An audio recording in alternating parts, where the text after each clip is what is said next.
Hey guys, and welcome to a special holiday edition of the Never Over Live Hot Tag. It's me, Ben. It's the holidays. Gonna try and keep this as quick as possible. Hot Tag, we cover everything that happened this week in WWE, so you don't have to watch the program, but this week was particularly interesting. We had some good things on Raw and SmackDown and 205 Live, so let's jump right into it. These things get really hot fast, don't they? We open the show with Kevin Owens and Chris Jericho in the ring, talking a little bit about what went down at Roadblock Into the Line, where their friendship came back together, ultimately costing Roman Reigns his shot at becoming a dual champion. Mick Foley would then come out, announce that a rematch is set for the Royal Rumble in 6 weeks, and declare the stipulation that Chris Jericho would be suspended above the ring in a shark cage. So it made for a very interesting development there as far as what Roman Reigns is going to be doing at the Royal Rumble. If you haven't watched the segment yet, go check it out. It's hilarious. Chris Jericho and Kevin Owens continue to be money. I think Mick was having fun in the ring there too. We saw Big Cass and Rusev have a rematch where Rusev would actually pick up a DQ win when Cass wouldn't break the 5 count with a rope grab. And then we saw a sensitivity training segment with Enzo later on the show. They're really pushing Cass and really trying to, it feels like they're neutering Enzo. Not really sure what the point is there, other than the fact that we know that Vince is a notorious lover for tall guys with blonde hair, long hair. So I think that this is their way of trying to isolate Big Cass a little bit and get him on the screen a little bit more. We've now separated into 2 new feuds for the women's division on Raw, with Sasha Banks and Nia Jax going in one direction, and Charlotte and Bayley going in the championship direction. Sasha Banks would attempt to call out Charlotte to kind of admit defeat and respect her, all that good sportsmanship, baby face, blah blah blah. Nia Jax would come out and actually squash her, throw her around a little bit. I'm really botching these lines. I'm in a rush, okay? It's the Christmas season! Cedric Alexander defeated Noam Dar, which is continuing a storyline that's popped up over the last couple weeks on 205 Live, where Cedric Alexander and Alicia Fox are a thing, and Noam Dar is trying to make his way into that relationship. It's very not PG, but it's also kind of interesting to watch it happen, because I don't know what's going to happen. Triple Threat tag action took place where Cesaro and Sheamus, the new tag team champions, took on the Club and the Shining Stars, and maybe Golden Truth. I could be lying. There's been too many tag matches lately. Anyway, the new tag champs won, whatever that means. Probably end up seeing them in the match against New Day at the Royal Rumble, which is still 6 weeks away, and we're hyping it already with match. I don't know. It's a little bit too far out. I think they need to plan a little bit better there. Neville came out and explained his actions from last Sunday's pay-per-view WWE Roadblock End of the Line, explaining why he turned on Rich Swann and blew out TJ Perkins, and putting the whole entire Cruiserweight division on blast. He said, if your favorite wrestler is on 205 Live, they are not safe, because I am here to obliterate the division, which is incredibly interesting to hear, very exciting to hear, and actually made me look forward to tuning into 205 Live.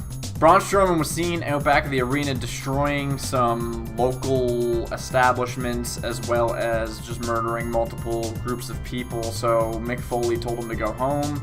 Braun didn't go home. He would actually just squash a match between Titus and Sin Cara, and then he would later come out during the main event picture, but I'll get to that in a quick sec.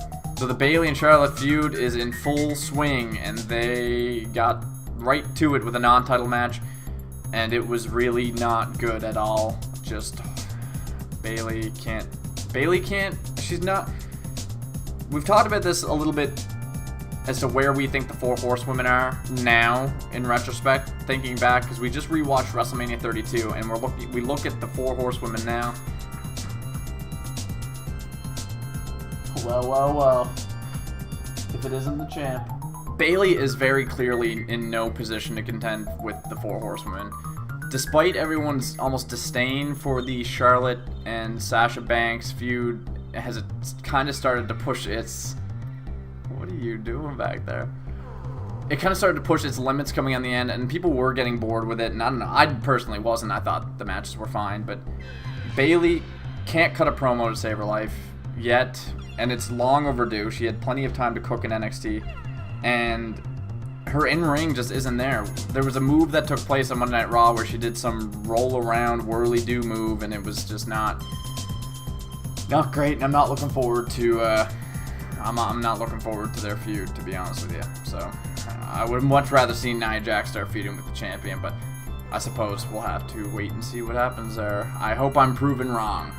The main event of Raw saw the now reunited Seth Rollins and Roman Reigns take on Jericho for a match with nothing on the line. And it would get cut short as Braun Strowman would come out and assert his dominance on top of the entire top of the card. He would squash Roman and Seth, Jericho and Kevin Owens obviously bailing like true heels. But Braun Strowman actually ended the show standing tall in the ring on top of the two arguably top faces of Monday Night Raw. So very interesting picture there to end Monday Night Raw. And it'll be very interesting to see how Braun kind of works his way into the ecosystem that is the top of the card. I always get caught up on the women. Consistently, every week I get caught up on the women. I have passion. I don't know why I'm so passionate about the division. I feel the need to have more of an opinion about it. They caught up to the men quite quickly, and then all of a sudden they're plummeting hard. I guess so. I guess I've been less disappointed by the women. I feel like since the Revolution garbage. Yeah. So maybe like when things go bad, I just have more of an opinion about it because I'm not used to being as disappointed. I don't know. On to SmackDown. So we got right to it to start off SmackDown Live with a WWE Championship match. AJ Styles, just entrances. That's what I liked about it. There was no like Daniel Bryan. There was no Shane McMahon. Close your door. There was no Shane McMahon, no hype. It was just AJ Styles come out, hit his music, and he defended his championship against the longly overcooked, needs to go away James Ellsworth. The match that they've been building towards for weeks now, and it lasted about a minute. AJ Styles, rightfully so, as it should have been booked, squashed James Ellsworth in seconds, and it was fantastic. With just a flurry, just like the little flurry he does, backhand to it was great, fantastic.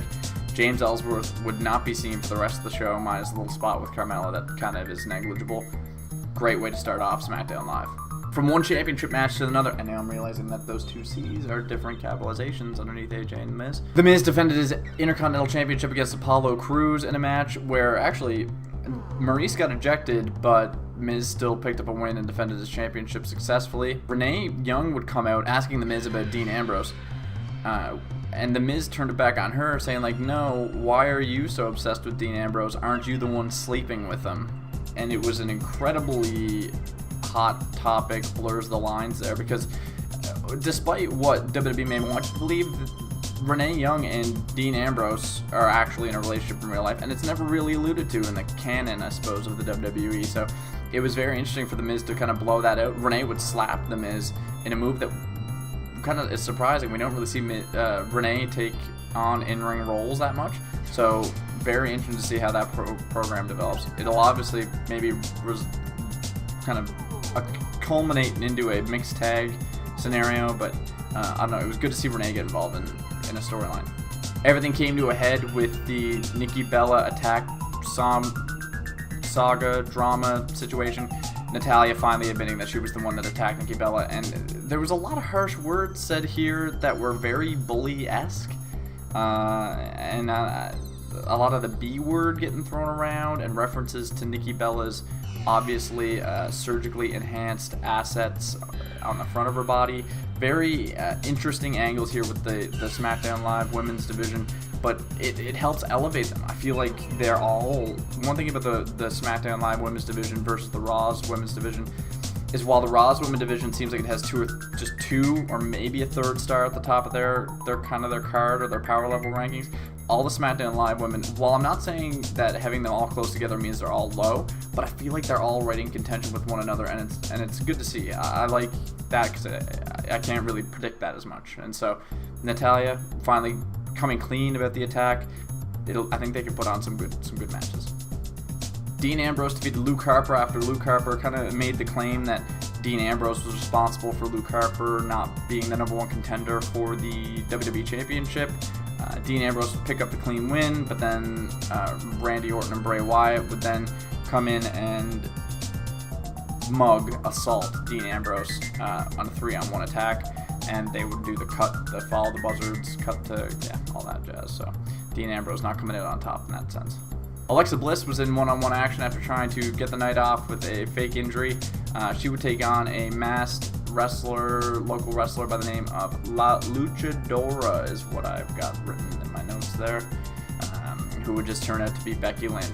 That La Luchadora would pick up the win with the disarmer, so that kind of blew that out. They actually did a really good job of not alluding to the fact that that was possibly Becky Lynch, so another point for SmackDown. Ryan Phillippe of Shooter and various other things fame was on SmackDown Live, and he bumped into Mojo Rawley out back and Kurt Hawkins as well, so obviously they had to come together and fight. Mojo Rawley picked up the win, mostly because now we're going to have a we're going to have a fatal 4-way elimination tag match next week with the tag titles on the line because Zack Ryder's injured. He had surgery on his knee, I believe. So Mojo and Zack are unfortunately not the number one contenders for the tag title. So belts are on the line next week, as is the Women's Championship, as is the WWE Championship, as will probably the Intercontinental Championship. So busy week on SmackDown next week. The main event saw Dolph Ziggler putting his number one contendership for AJ Styles' WWE Championship on the line against the Lone Wolf Baron Corbin. Both men would actually count it out, and Daniel Bryan made the call that next week on SmackDown Live there would be a triple threat match for the WWE Championship. AJ Styles defending against both Dolph Ziggler and based Baron Corbin. Could not be more excited to see Baron Corbin in the main title picture, so be very excited for the December 28th edition of December 27th. I'm so bad. I'm rushing. SmackDown Live. Let me get this right out of the way right at the gate. 205 Live had the potential to be not good, with a roster that we don't really know much about, that we got to know kind of during the Cruiserweight Classic, and they kind of got half the guys from it, and yeah, it had all of the fixings to be just mediocre, and I find that they've absolutely exceeded my expectations so far. We have storylines developing that are happening that start on 205 Live, bleed over a little bit on Monday Night Raw, and then come back and progress on 205 Live, which is a great way to not only keep just action on Monday Night Raw, but then to give you a reason to watch 205 Live. So I've been really interested in 205 Live. Ariya Daivari has picked up a 4 of his last 5 matches, I believe, have been wins, and I think you'll see more of him and Jack Gallagher in the future. He picked up a win over Lince Dorado, very strong looking win there. Cedric Alexander defeated Drew Gulak, and Alicia Fox was at ringside and rolled her ankle. Noam Dar actually escorted her to the back during the match. Cedric would still pick up the win and rush back to Alicia's aid, but Drew Gulak also made a comment during a post-match interview saying that he doesn't believe women belong near the ring. Very, very, very hot comment to make. So I will be extremely interested to see what happens with Drew Gulak, because that's not a comment that really would fly in this very sensitive time we live in right now. So very interested to see what happens there. Alicia Fox would end up being fine and would actually thank Noam Dar for helping her to the back. Very weird. I don't really know what's happening there, but it's something. So I don't know. I can't predict it. It's good. It's just like the Enzo, Cass, Rusev stuff from like 2 weeks ago. It's kind of crap now, but I like this. I like this Cedric Alexander, Alicia Fox, Noam Dar storyline because I kind of got a soft spot for Noam Dar. The main event would see Neville and Brian Kendrick team up against Rich Swann and TJ Perkins. Neville hitting the red arrow on TJ Perkins to get the win for the heels. A really good match. Really just so good to see Neville back in the ring again. He was criminally underutilized. It's great to see him back. He hasn't missed a step. Him and Brian Kendrick being a heel team that don't quite get along still, like being their own separate heels, is so good, and I'm very interested to see. 205 Live is good. If you're not watching it, check it out. Austin Aries, more Ronaldo, Corey Graves on the announce table. Good in-ring product. It's an hour. Despite the fact that there's 5 other hours of wrestling during the week, try and make time for 205 Live. You alright? And that'll do it for this week's WWE Hot Tag. Kept it short, relatively, a little bit. First off, I want to thank everybody who came out for our WWE Roadblock End of the Line